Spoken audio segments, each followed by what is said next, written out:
The woman returned home, exhausted from a long, draining day, expecting the familiar solitude of her apartment. Instead, she found a man waiting in the dimly lit room, comfortably seated, drinking from her wine glass as if he belonged there. The sight of Kanto, Apocalypse's deadliest assassin, sent a jolt of terror through her veins. Panic overtook her senses, her breath becoming shallow as her hands trembled. She tried to respond to his question, a simple inquiry demanding to know if she was Marina Black, but fear locked the words in her throat. Frustrated by her hysteria, Kanto silenced her with a flick of his wrist, sending a throwing knife slicing through the air. She collapsed instantly. From the shadows, Lashina stepped forward, observing the unmoving figure before shaking her head. Not the one, she confirmed. Far away from this chilling scene, another tale was unfolding, one forged in pain and defiance. Scott Free had never been destined for greatness, at least not in the eyes of those who ruled over his childhood. When he was 7 years old, he became a pawn in a political game far beyond his comprehension. To secure a fragile peace between New Genesis and Apocalypse, his father, High Father, made a devastating exchange.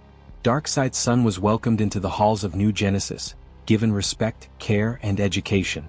Meanwhile, Scott was cast into the slave pits of Apocalypse, where he was nothing more than a forgotten child left to fend for himself. It took years for Scott to stop weeping over his suffering and abandonment.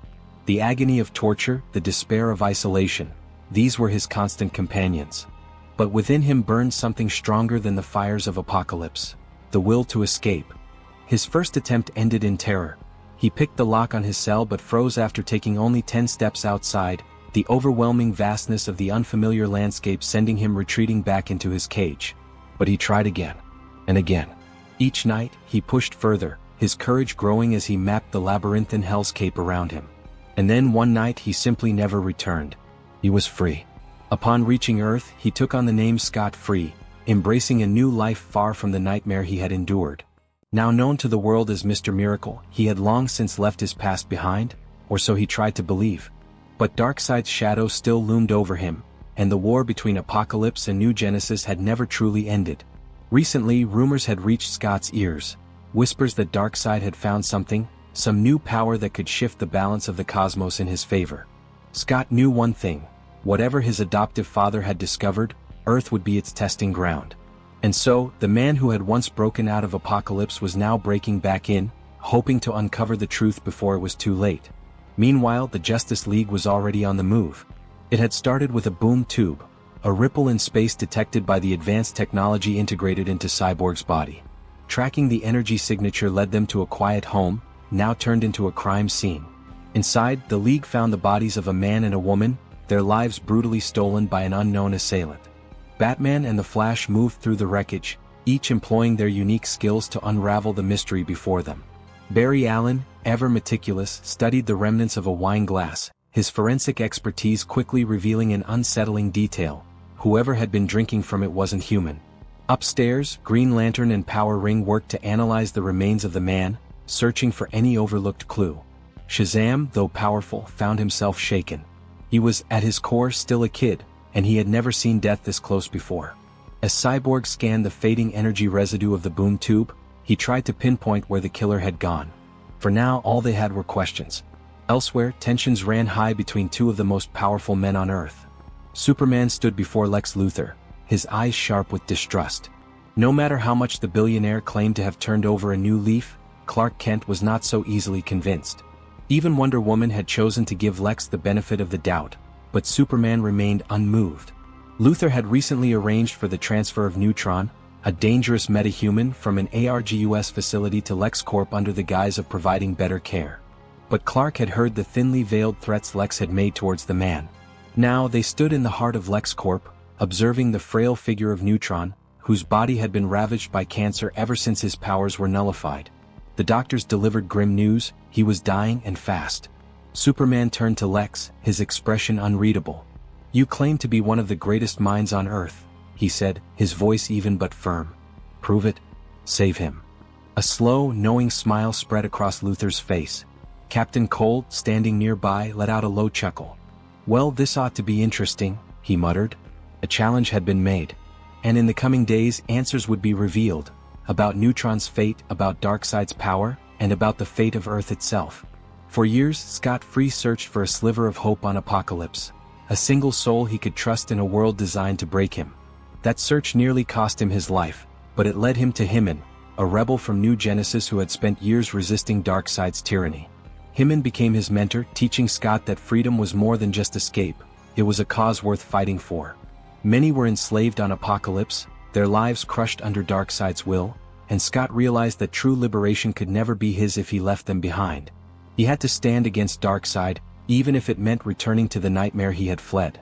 Now, Scott had infiltrated Apocalypse once more, using every skill he had honed to slip past the ever-watchful eyes of Darkseid's elite warriors.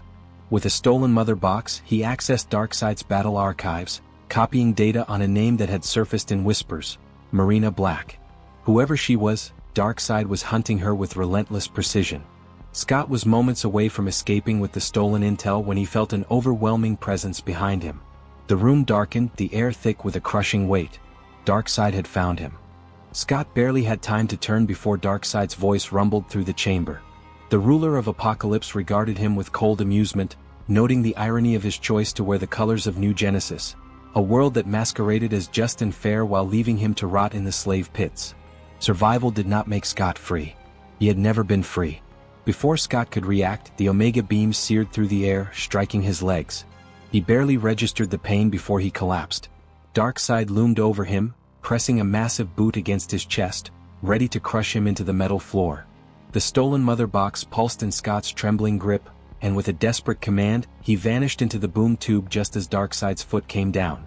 Miles away in the halls of the Justice League watchtower, Cyborg was rapidly analyzing distress signals when an alert blared through his system. Marina Black. The name appeared across multiple locations. One Marina Black had been murdered in another state just 30 minutes ago. A second was found dead in Miami only 10 minutes later. A quick search revealed 44 people with that name across the country. The pattern was unmistakable. Every single one of them was a target. The Justice League mobilized immediately. Batman and the Flash examined the most recent crime scene, Green Lantern and Power Rings secured the surrounding area, and Cyborg worked to trace the source of the attacks. Barry analyzed a wine glass left at the scene and confirmed what they feared. Whoever had been drinking from it was not human. As the team worked, Flash noticed something off about Jessica Cruz, the reluctant wielder of the power ring. She seemed unusually tense. When he asked if she was okay, she admitted something troubling. Her ring, which constantly whispered ominous voices in her mind, had gone silent. She wasn't sure if this meant she was gaining control over it or if it was waiting for something. Barry opened his mouth to offer reassurance, but his words never came. Without warning, his entire body locked in place. A voice, cold and unnatural, echoed through the air, "I have found my doorway." From within Barry's body, a gray-skinned woman tore her way into reality. Moving with eerie precision, she flicked her scythe against Barry's chest, drawing the first blood of many. Her gaze settled on Batman next. Despite his lack of superpowers, she acknowledged his potential to be a threat. With swift, merciless strikes, she carved through his shoulder and spine, pinning him to the ground. Then her attention shifted to Cyborg. She recognized the power coursing through his frame, the unmistakable energy of a mother box. She reached out, intent on tearing it from him. Elsewhere, Scott Free reappeared beside yet another lifeless Marina Black. Not the one Darkseid sought, it seemed. He barely had a moment to catch his breath before Lashina and Kanto descended upon him, weapons drawn. Scott tensed. He remembered all too well the last time he had seen Kanto, when the assassin had slain Himan before his eyes. If Kanto had the chance, he would kill Scott too. But Scott could not allow himself to fall. The fate of the universe may very well depend on his survival. Back at the crime scene, Cyborg's unconscious body twitched, his system struggling to regenerate even as the attacker began to tear away at his enhancements. Before she could finish, Shazam crashed into her with a surge of electricity, grabbing her and hurling her into a nearby truck. He turned to Victor, eyes widening as he realized Cyborg's body was beginning to restore itself. But before he could process what that meant, the woman thrust her scythe through Shazam's stomach. He gasped, writhing in pain. Wonder Woman's golden lasso snapped around the woman's form. Diana demanded to know who she was, but the lasso's power did not seem to take hold. The woman sneered, her eyes glowing with raw power. She claimed to be of Amazon blood and declared that she was continuing the mission the Amazons were created for, a mission that Diana had failed. Across the city, Lena Luthor monitored the battle from the LexCorp tower. She turned to her brother and Superman, reporting that the Justice League's communications had gone dark. Lex wasted no time preparing his kryptonite-powered war suit, explaining that kryptonite was a powerful energy source, one that could fuel all of Metropolis if not for the inconvenient side effect of weakening Superman. Superman glared. He did not trust Lex, no matter what justifications he gave. He declared that Lex had no place in the Justice League and that their partnership was over. Furious, Lex fired a blast from his suit. "You're not the leader of the League," he spat. "You don't get to decide that." Before the situation could escalate further, Lena raised a pistol and shot Lex in the arm. As he collapsed, she coldly informed Superman that even she despised her brother. High above the city, Green Lantern and Power Ring surveyed the chaos. Hal Jordan ordered Jessica to handle crowd control while he engaged the attacker. But as he launched an attack, his will faltered. The woman's sheer presence overwhelmed him, shattering his concentration. Instead, she turned her focus on Jessica. "The ring you wear is a tether to another universe," she murmured. "And I will use it." Under her command, Jessica's ring unleashed a torrent of energy into the sky. The clouds split apart, light swallowed by darkness. A signal had been sent. The forces of destruction were rising. And with their arrival came a name whispered in fear across countless worlds: the Anti-Monitor. At that moment, Lena revealed the device clutched in her hand, a mother box. She uttered a command, and in an instant, both Lex and Superman were engulfed in a boom tube's glow. Back on Apocalypse, Scott struggled against Lashina and Kanto. He had one chance. Muttering a command to his mother box, he stole their coordinates and vanished. When he reappeared, he found himself standing before an enormous griffin. A woman stood beside it, her gaze steady. "You're not my enemy," she assured him. Scott frowned, unrecognizing her. "I am Marina Black," she declared.